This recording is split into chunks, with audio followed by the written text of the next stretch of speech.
کرام موجود ہیں اور میں کچھ شاعری میں کہوں تو جچتا تو نہیں ہے، لیکن جب دل دکھتا ہے اور میں دیکھتا ہوں کہ پاکستان جو کہ ایک بڑی قربانیوں کے بعد ہمارے آبا و اجداد نے حاصل کیا اور جس مقصد کے لیے حاصل کیا وہ مقصد ابھی تک پورا نہیں ہو پا رہا ہے، اسی لیے شاید پاکستان کے ان حالات پر کسی شاعر نے خوب کہا، اور شاعر کہتا ہے کہ ایک عمر سے فریب سفر کھا رہے ہیں ہم، ایک عمر سے فریب سفر کھا رہے ہیں ہم، معلوم ہی نہیں کہ کدھر جا رہے ہیں۔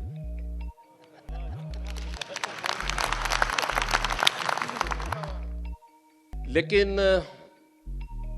یہ دیکھنا ہے کہ جب دنیا اے آئی کی طرف جا رہی ہے،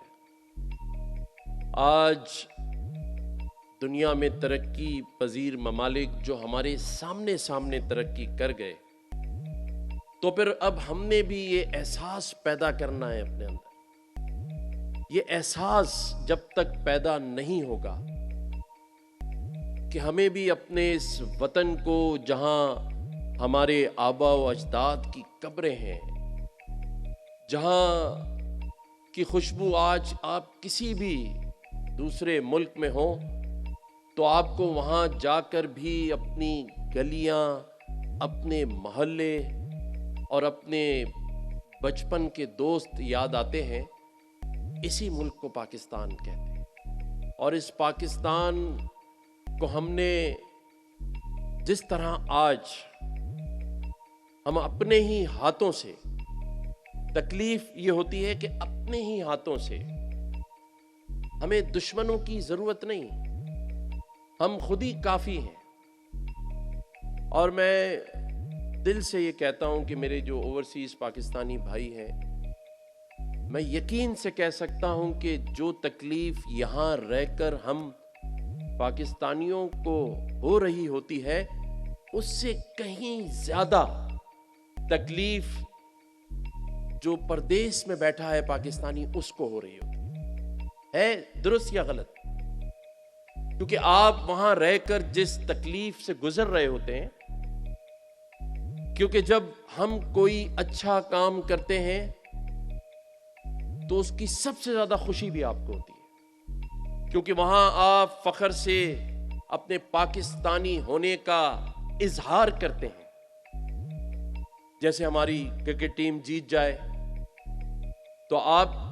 جو اوورسیز پاکستانی سے ان کو ہم سے زیادہ خوشی ہوتی ہے، لیکن اگر میرے ملک میں کچھ ایسا ہو رہا ہو جو آپ کے لیے بھی بدنامی کا باعث ہو تو سب سے زیادہ تکلیف بھی آپ کو ہو رہی ہے۔ اور میں سمجھتا ہوں کہ ہم اس ملک کو ٹھیک کر سکتے ہیں، اور یہی وہ ٹائم ہے جب آپ نے زر مبادلہ بھیج کر 77 سالوں کا ریکارڈ توڑا ہے، تو آئیں ہم سب مل کر اس وطن عزیز کی عزت اور وقار میں اور اضافہ کریں۔ میں جانتا ہوں جو میرے اوورسیز پاکستانی بھائی ہیں انہیں بہت ساری مشکلات درپیش ہیں۔ میں ابھی اپنے پیارے بھائی، میرے دوست چودھری صالح حسین صاحب جو کہ اوورسیز کے منسٹر بھی ہیں، اور میں ان کا بھی شکریہ ادا کرتا ہوں کہ آج ان کی کاوشوں سے یہ اوورسیز پاکستانیز کے لیے ایک اسٹیج سجا ہے۔ لیکن میں اندازہ کر سکتا ہوں کہ جب ایک اوورسیز پاکستانی بھائی پیسے جمع کر کر اپنے ہی ملک میں کوئی پراپرٹی خریدتا ہے، کوئی زمین خریدتا ہے، یا تو اس کے ساتھ وہ بلڈر زیادتی کرتا ہے، اسے پوزیشن نہیں دیتا، یا وہ پروجیکٹ نہیں بنتا، یا زمین یا پلاٹ کی صورت میں اس پہ قبضہ ہو جاتا ہے اور پھر آپ کی سنوائی کہیں نہیں ہوتی۔ ایسا ہے یا نہیں ہے؟ تو ہم یہ مسائل بھی حل کریں، اور اپنے اوورسیز پاکستانی بھائیوں کو زیادہ سے زیادہ مراعات دیں، کیونکہ جب آپ ذرائع مبادلہ کی صورت میں پاکستان کی معیشت کو بہتر کر رہے ہیں تو حکومت وقت کا، حکومت پاکستان کی یہ ذمہ داری ہے کہ اپنے تمام جو اوورسیز میں رہنے والے پاکستانیز ہیں ان کے پاکستان میں مسائل کو حل کرنے کے لیے ان کانسلیٹس کو اور ایمبیسیز کو پابند کریں، ان کو یہ مراسلات جاری کریں فارن آفس سے کہ پاکستانی جو آپ جس ملک میں ہیں وہاں جو ایمبیسی یا کانسلیٹ ہے اس کا کردار آپ کے لیے ایک ایسے آفس کا ہونا چاہیے جہاں آپ کو ویلکم کیا جائے، جہاں آپ کو عزت دی جائے اور آپ کی باتوں کو سنا جائے۔ اور یہ صرف فیصلہ کرنے کی بات ہے، امپلیمنٹ کرنے کی بات۔ عزم و یقین سے نکلے گا، جہاں سے چاہیں گے رستہ وہیں سے نکلے گا، جہاں سے چاہیں گے رستہ وہیں سے نکلے گا، اور جو بانٹے گا دنیا میں روشنی اپنی، اور جو بانٹے گا دنیا میں روشنی اپنی، وہ آفتاب اسی سرزمین سے نکلے گا۔ اور ایک شعر میں اپنے سالک بھائی کی نظر کر رہا ہوں، وطن کی مٹی ہمیں ایڑیاں رگڑنے دے، وطن کی مٹی ہمیں ایڑیاں رگڑنے دے، ہمیں یقین ہے کہ یہ چشمہ اسی اوورسیز فاؤنڈیشن اور اوورسیز منسٹری سے نکلے گا، اوورسیز میرے پاکستانی بھائیوں سے نکلے گا۔ اسی لیے میں نے شیر سالک بھائی کی نظر کی۔ اللہ تعالیٰ پاکستان کا حامی و ناصر ہو۔ کہنے کو بہت کچھ تھا، آپ سے سننے کی بھی خواہش تھی۔ مجھے اندازہ ہے میں ابھی یو کے میں گیا تھا، اپنے پاکستانی اوورسیز بھائیوں سے ملا، بڑی محبت ملی، لوگوں کی محبت میں نے پاکستان کے لیے دیکھی۔ میں جانتا ہوں کہ آپ کے نہ جذبے میں کمی ہے، نہ آپ اس بات سے دور ہیں کہ اس مشکل وقت میں ہم پاکستان میں آئے۔ ہاں، غلطیاں ہماری ہیں، میں اپنی غلطی سب سے پہلے تسلیم کرتا ہوں۔ ہمیں جو ہم حکومت میں ہیں، ہمیں بڑا خیال آتا ہے کہ جی چائنا سے انویسٹمنٹ آ جائے، ترکیہ سے انویسٹمنٹ آ جائے، دوسرے ملک آ جائیں۔ میں سمجھتا ہوں کہ یہ جو آج فیصلہ کیا گیا ہے کہ اب ہم اپنے گھر میں اپنے ہی لوگوں کو، اپنوں کو بلائیں اور اپنوں کے سامنے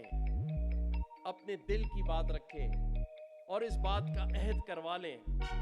کہ آئیں ایک دفعہ پھر سب مل کر اس وطن کو ترقی دیتے ہیں، اس وطن کی عزت اور وقار میں اضافے کی بات کرتے ہیں، چھوڑ دیتے ہیں ہم تفریقیں، چاہے سیاسی ہوں، ہم نظریاتی اختلاف رکھ لیں، ہم سیاسی اختلاف رکھ لیں، لیکن ریاستی اختلاف نہ رکھیں، کیونکہ ریاست ماں کی طرح ہوتی ہے، اور کون ہے جو اپنی ماں سے اختلاف کر سکتا ہے؟ یہ ریاست ماں ہے۔ آؤ ہمارے ساتھ بیٹھ کر اس ماں کے لیے کچھ کریں، اس ریاست کے لیے کچھ کریں۔ ہم نے بہت تفریق پیدا کر دی سیاست میں، نظریات میں، لیکن ایک ہی چیز ہے اور وہ ہے ریاست، اور ریاست ماں جیسی ہوتی ہے، اور ہم سب مل کر اس ماں کی خدمت کریں۔ اللہ تعالیٰ پاکستان کا حامی و ناصر ہو۔ پاکستان پائندہ باد، پاکستان زندہ باد۔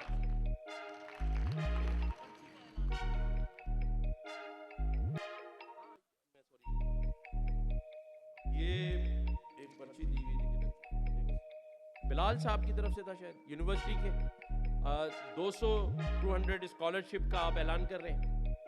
پاکستانی جو یہاں سے یونیورسٹیز کے لیے پڑھنا چاہتے ہیں، ڈیلس اور ٹیکسس کے لیے۔ میں بلال صاحب کا شکریہ ادا کرتا ہوں کہ انہوں نے 200 اسکالرشپ کا اعلان کیا ہے، اور یہی جذبہ چاہیے، اور یہی 200 جمع ہوں گے تو بہت سارے لاکھ بن جائیں گے، اور جو لوگ جائیں گے صرف ایک احساس اور عہد کر جائیں کہ اپنے وطن کی مٹی کو نہیں بھولیں گے، اپنے پیاروں کو نہیں بھولیں گے، اس کی عزت اور اس کے وقار کو نہیں بھولیں گے۔ میں ابھی کل ہی ایک سوشل میڈیا پہ کلپ دیکھ رہا تھا، آپ سے شیئر کر لوں کہ ایک نیپالی جو بندہ تھا وہ امیتابھ بچن کے ساتھ اس کے پروگرام کروڑ پتی میں بیٹھا ہوا تھا، لیکن جب امیتابھ بچن نے نیپال کے ایشو پر کوئی ایسی بات کی تو اس نیپالی نے ایسا منہ توڑ جواب دیا، آپ یقین کریں اندر سے روح خوش ہو گئی کہ ہمیں بھی ایسا پاکستانی بننا ہے کہ جو میرے ملک کے خلاف بات کرے اسے منہ توڑ جواب دینا ہے۔ شکریہ۔